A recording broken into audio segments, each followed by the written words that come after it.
Hey everybody, it's TotalGamerJunkie. I want to welcome you all back to my channel. So before this video starts, I just want to give a shout out to Amber Ang, who informed me that these 3 sample chapters that I'll be reading, they don't take place one after the other.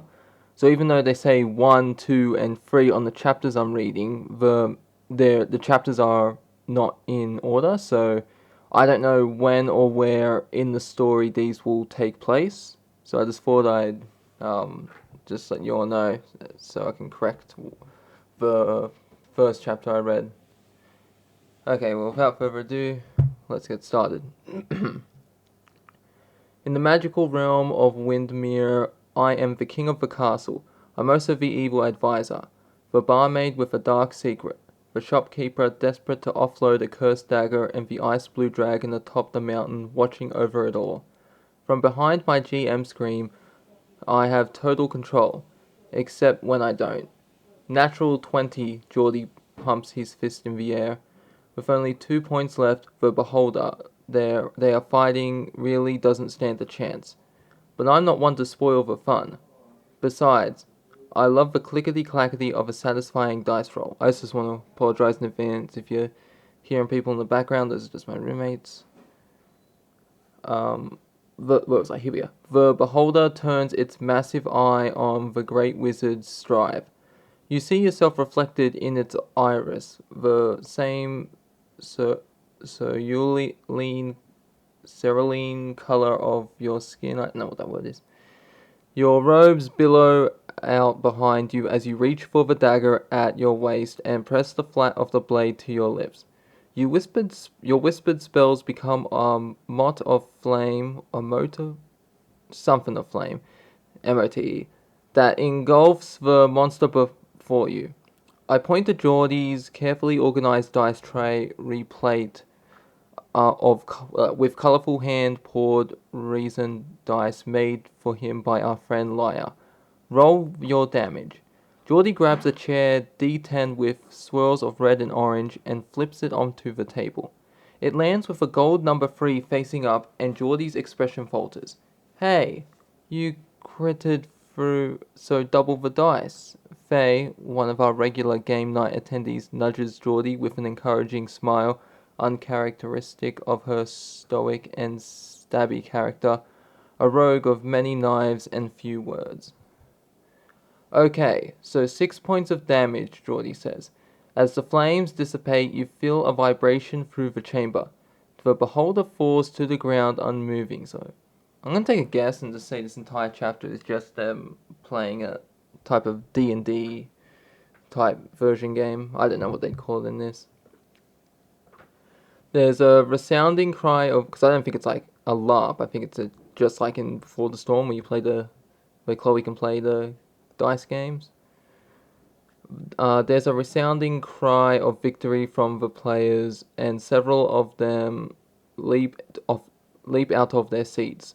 Geordie's grin is so wide it's in danger of falling off his face, and Faye is hugging Stephen, a new player who just started tonight. His character, a little bard girl named Osana, fell in battle only moments before, but he's taking it like a champ. This is the good stuff. This is why I play this game. Friends and strangers joining together to triumph over evil.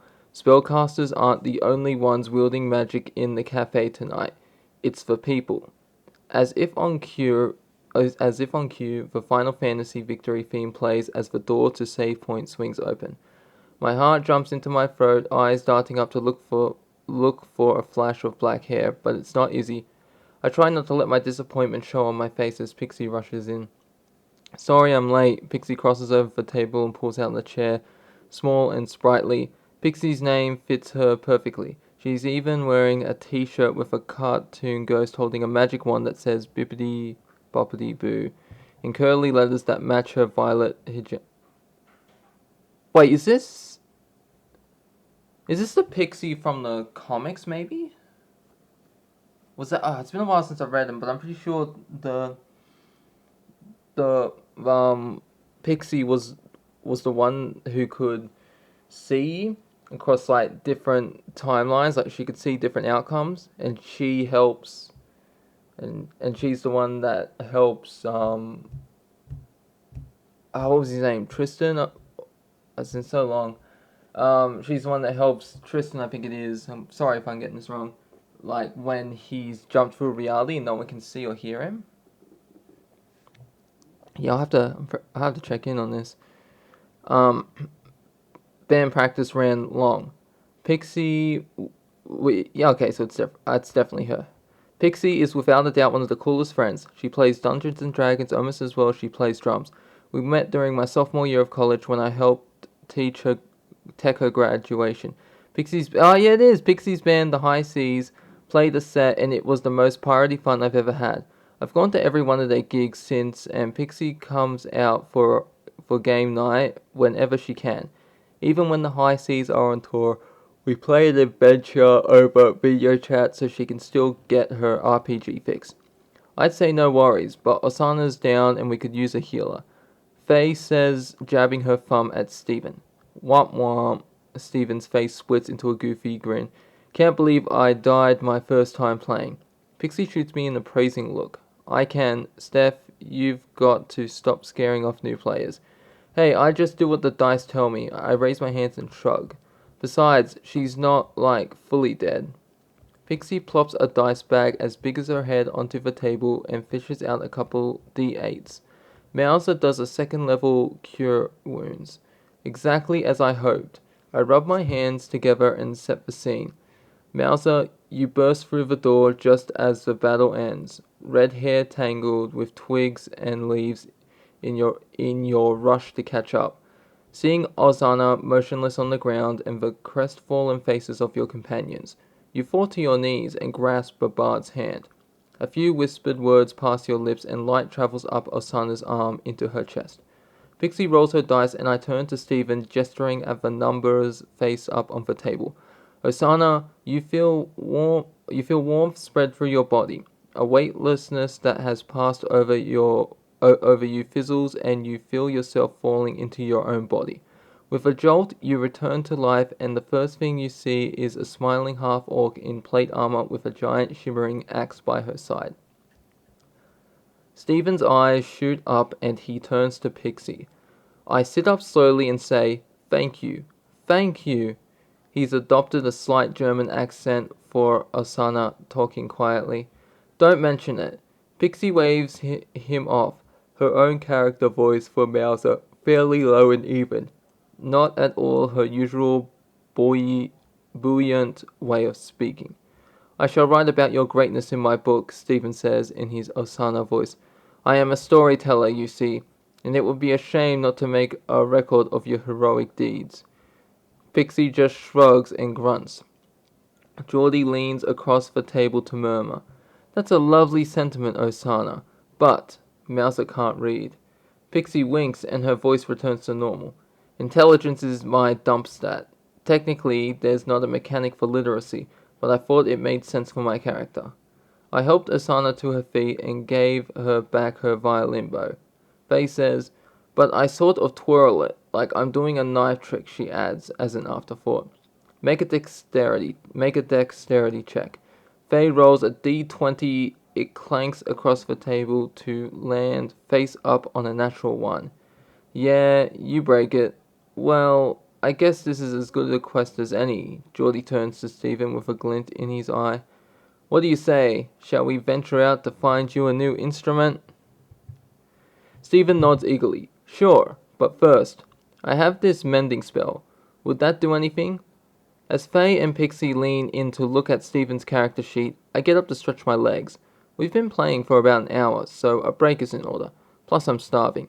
I duck behind the counter to grab a couple of day-old pastries for the group. We're lucky that our store manager, Amy, lets us use the space like this. Technically, Geordie and I are both working this evening, but no one comes in besides the usual crew, and the occasional newbie. Still, they are all good sports about it and usually buy a drink or two so we can keep justifying it. As I whip together a hot chocolate for Pixie and refills for the others, my eyes keep drifting towards the front door. It stays resolutely shut.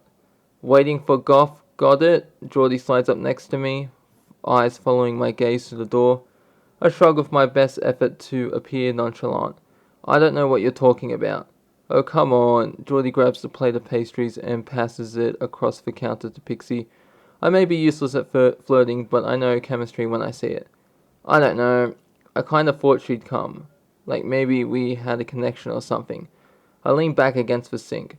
Cool metal bites into my skin where my t-shirt has ridden up, shocking me back to reality. But it's a Friday night. Probably she had something better to do. Better than fighting a beholder? I don't know. Seems vague. It's fine. I say, the words bitter on my tongue. The truth is, as much as I love playing this game, it's been a long time since I've had much to do on a Friday night besides this. I thought when I graduated from college my life would really kickstart, but classes and homework have just been replaced by working at the cafe and now a weekly routine of dinners with Dad. Even on the nights I have with friends, we just do the same thing. On Sundays we chill at Liars and watch Game of Thrones. On Thursdays we go to Geordie's for Critical Role, this awesome live stream where voice actors play Dungeons and Dragons. And then on Fridays we're here in the shop to play ourselves. I like all that stuff, I do. I just thought my life would have a little more adventure in it. Real adventure, not only the kind in my imagination. Maybe it wasn't meant to be, I say. Bad roll on the dice, you know. Now that's some bullshit. Geordie whips around, planting the tips of his finger against my sternum. You're the game master, Steph. You make the rules. In Windmere, yeah, not in real life. Why not? I swallow hard, thinking of all the things in the world I haven't been able to control. My parents' divorce, my mum running out of cash to keep me at Blackwell Academy, a literal storm ripping through my life and changing every... Okay, so... Alright, so the storm... So that means the sacrifice Arcadia Bay to save Chloe is canon, because she says literal storm, and it was a literal storm that went through Arcadia Bay.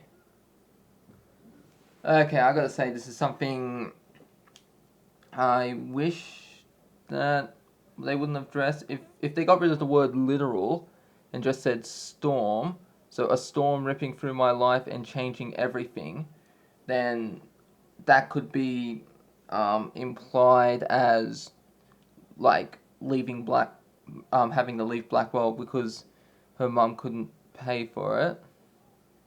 That could be seen as the storm that affected her. But since she says literal, we know now that sacrifice Arcadia Bay to save Chloe is canon, which, you know, like I'm always Bay over Bay all the way, but I just don't think that should be like a canon choice in the novels. Like, that's what I like about the Wavelengths DLC. It lets us make the choice of what we did. Same as with Life is Strange 2. But yeah, anyways, moving on. Let me know in the comments what you think about that. Okay, where was I? I just lost my place. Here we go.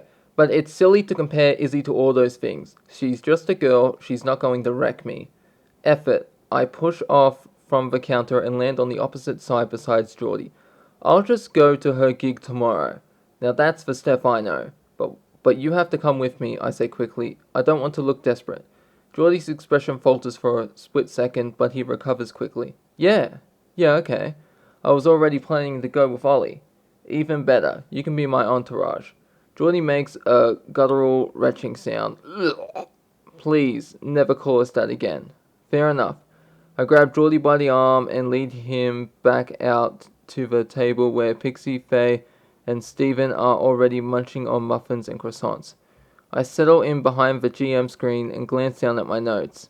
I've prepared an adventure for them through a haunted crypt where they'll eventually fight a lich, but suddenly I'm not feeling the dark and dreary labyrinth I've planned. Instead, I close my notebook and look up at my players. Alright, I believe you wanted to look for a new instrument for Osana.